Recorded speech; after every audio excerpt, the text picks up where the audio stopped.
Chapter 4. Alexander's illness at Tarsus. Alexander now fell ill from the toils he had undergone, according to the account of Aristobulus.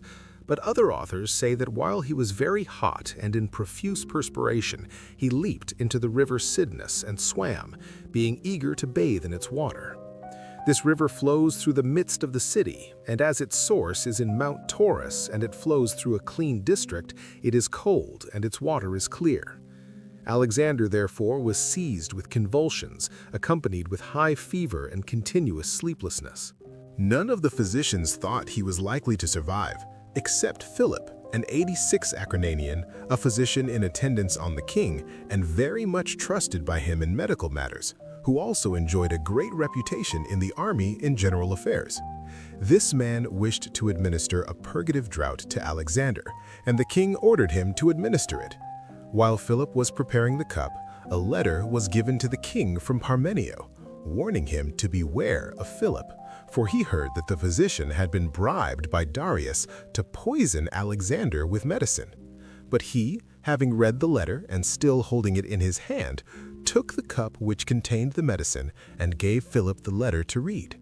While Philip was reading the news from Parmenio, Alexander drank the potion.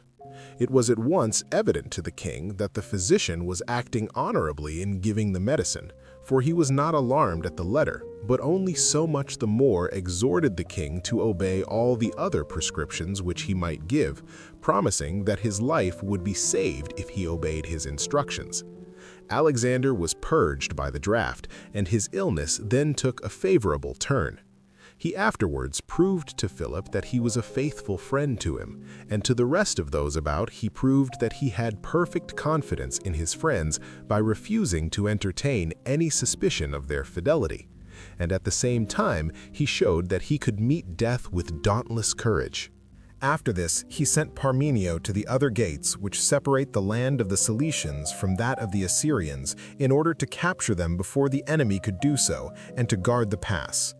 He gave him the allied infantry, the Grecian mercenaries, the Thracians who were under the command of Sitalces, and the Thessalian cavalry. He afterwards marched from Tarsus, and on the first day arrived at the city of Unkialis. According to report, this city was founded by Sardanapalus the Assyrian, and both from the circumference and from the foundations of the walls it is evident that a large city had been founded, and that it had reached a great pitch of power. By Anchialus's walls rose Sardanapalus' monument, topped by his statue, hands poised to clap, eternal symbol of pleasure's transience.